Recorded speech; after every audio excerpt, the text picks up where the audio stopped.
Hello there, I'm Garrison, and you're not, and this is my video about Star Wars versus Star Trek, or Star Trek versus Star Wars, whichever you want to say it.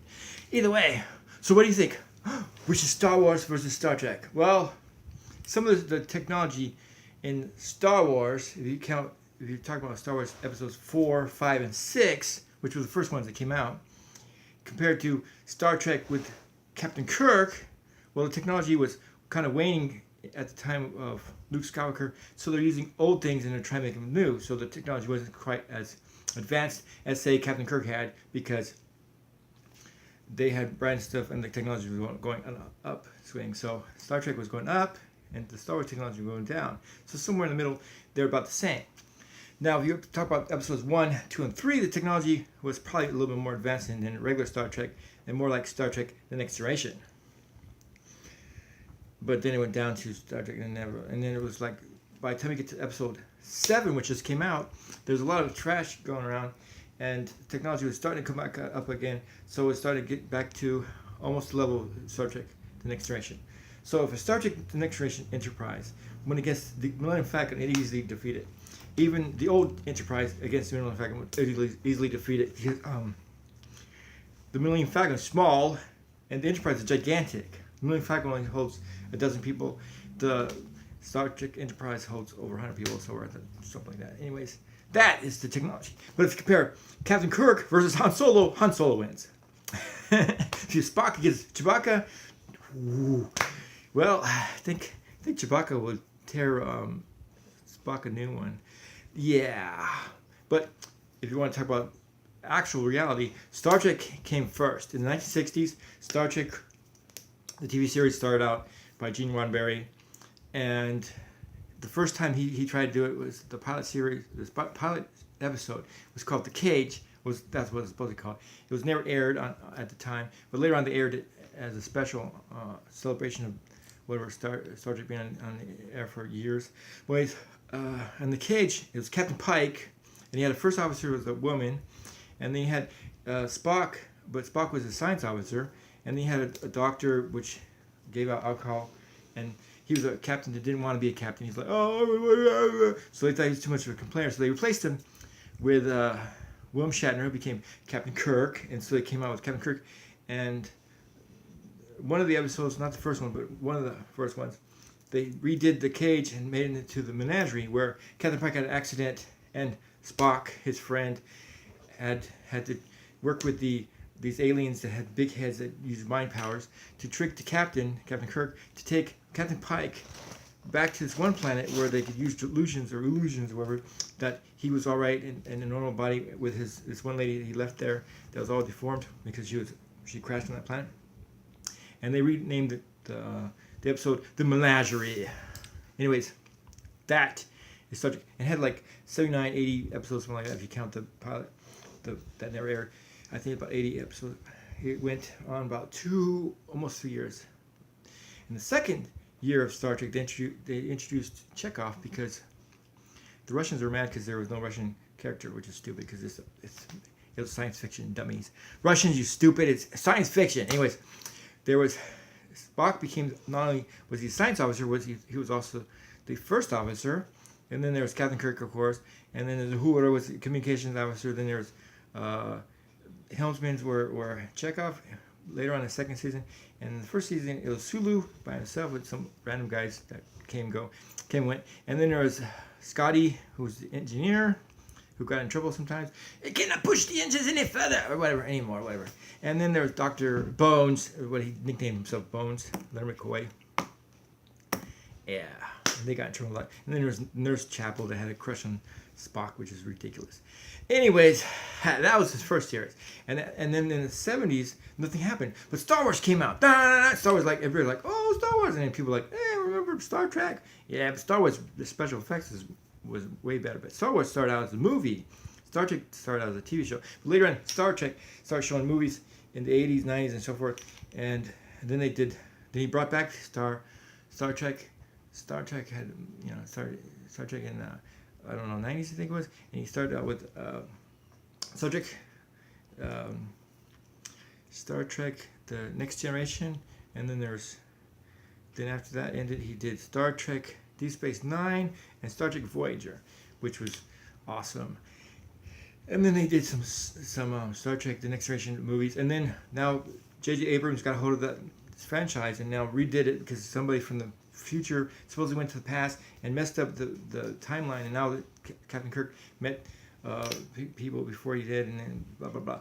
And now there's a whole two different movies so far of the new Star Trek universe with Captain Kirk and Spock, new Spock and new Kirk, and so they're trying to redo it. But they're also going to do, rumor says, that a new movie's coming out that's going to be based on the old Enterprise and Star Trek, somewhere between Captain Kirk and Captain Picard, but it has nothing to do with J.J. Abrams. It might not, I don't know.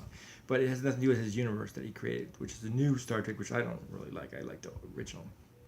Yeah, and there was rumor that it might be doing some more new movies of the Next Generation too, but who knows? And then I don't know if it's going to be the regular universe or the alternate universe that J.J. Abrams created. Now, J.J. Abrams got a hold of Star Wars, and he did a pretty good job for episode 7, but he rehashed some things like a spy going to find the plans for this weapon, and he gets killed, but the plans get put into a robot, and someone finds a robot, young person finds a robot, and this time it's a girl, and then the girl finds out that she's got the Force, and then she has to fight this one guy who killed all the Jedis, and he's evil, and then they find out that guy was Han Solo's son and Princess Leia's son, and then his son, Han Solo's son, kills Han Solo, and then Princess Leia feels it, and she falls down, and almost falls over. And Chewbacca gets pissed off and shoots the guy, but doesn't kill the guy because he still had the blood thing with Han Solo's family to protect him or whatever because he saved his life or whatever. But he should have shot his head off. That's what I think. That's stupid because Chewbacca never misses. Anyways, long story short, you got to see episode 7 to explain it. And then that's part of the new trilogy. So the first trilogy was 4, 5, and 6 was all about how Luke Skywalker became a Jedi, and that he finds out that Darth Vader is his father, and the Darth Vader turns to the light side at the end before he dies, and he kills the Emperor. Darth Vader kills the Emperor, throws him into the whatever, the Death Star's engines, and he blows up. It's funny. You should see it. That's in episode 6. Anyways, and then before episode 7, George Lucas, who created Star Wars, decided to do 1, 2, and 3 to explain how the old Republic, the original Republic, fell, and how the Jedi got killed by Anakin Skywalker, and how Anakin Skywalker became Darth Vader, and how Senator Palpatine became Emperor Palpatine, ahead of a Sith Lord or whatever, or at least how he took over as Emperor, and then secretly showed up that he was a Sith Lord in disguise, and no one sensed it. Really, no one sensed it. No one in the Force sensed. Oh my gosh, this guy's evil, because he had the deceptive Force, which I don't know what that is, but usually you'd think that Yoda would look at the guy and go, Senator Palpatine is an evil dude. But anyways, he gets injured in a fight with one of the Jedi Masters, and Senator Palpatine's face gets all disfigured and mutated and stuff like that into a evil whatever emperor. Anyways, now it's starting over with 7, 8, and 9. There's supposed to be another trilogy, 7, 8, 9, which is under J.J. Abrams' control, and also Disney, because George Lucas sold the rights of Star Wars to Disney, so now Star Wars characters can show up at Disneyland and Disney World, which is weird. But anyways, J.J. Abrams so far has done 7 alright, and 8 and 9 are supposed to come out. I don't know if they're going to do whatever happens, because at the end of 7, the girl heroine or whatever, she gives the lightsaber to Luke Skywalker, hands it to him. Or he looks like she's trying to hand it to him. He just looks at her and doesn't know. She may or may not be his daughter, don't know, because she has this one weird memory where she sees him with his mechanical hand and his cloak on, touching R2-D2 and telling R2-D2 something, whatever. But anyways, you gotta see it. And whenever episode 8 comes out, I'll tell you about that or whatever. And episode 9. And there's supposed to be some spin-offs of Star Wars movies, like Rogue One, which is coming out, which is about a group of people between a couple of movies. I don't know what era it is. If it's from the first 3 or the 4, 5, and 6 or whatever. They'll explain whenever it comes out. I think Rogue One was the the original people who went and found the plans for the original Death Star. This time it wasn't a Death Star, it was a Death Planet or whatever. Anyways, that is the difference between Star Wars and Star Trek, as far as the movies and so forth. Now, Star Trek is now controlled by J.J. Abrams, the new Star Trek, with the new Captain Kirk and the new Spock in an alternate timeline. And Star Wars is also under control of J.J. Abrams, or at least the first one was. And if he keeps doing the direction, who knows? He kind of screwed up Star Trek, but he did a pretty good job in Star Wars. But I don't know.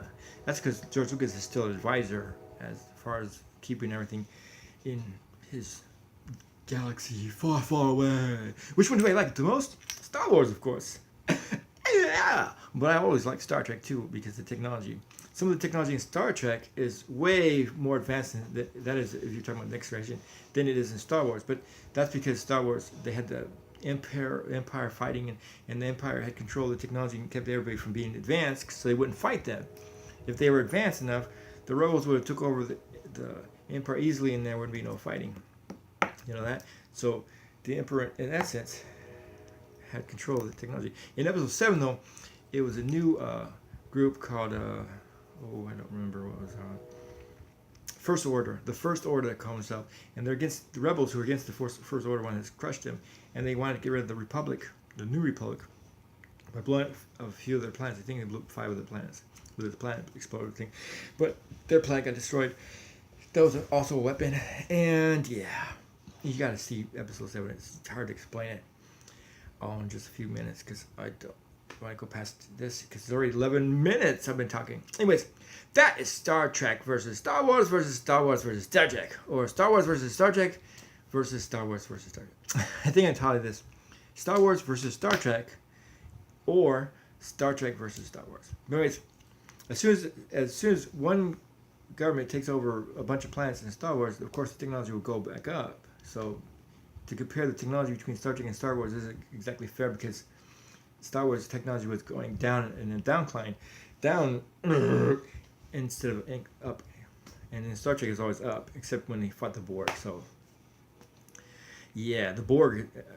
If it was the Borg versus Star Trek versus Star Wars, the Borg would win. unless Star Wars uses the Force things the Borg is. That would be creepy. Can you imagine Star Wars versus the Borg? Good thing the Borg aren't in Star Wars, because they would have no chance against the Force. But without the Force, if Star Wars characters were in the Star Trek universe, without the Force they'd be nothing. And if the Star Trek characters were in the Star Wars universe with their technology, without the Star Trek technology, they'd be nothing either too. So anyways, I'm guessing, and you're not, and this has been Star Wars versus Star Trek, or Star Trek versus Star Wars. Gotta go. It's time to leave. They're after me! Not just kidding. The Trekkies and the Star Wars people. What do you call Star Wars people? Anyways, Wookiees? You call Star Trek people checkers or Trekkies. But what do you call Star Wars people? Star Geeks? Star Warians? Star Warians! Ha ha ha ha ha!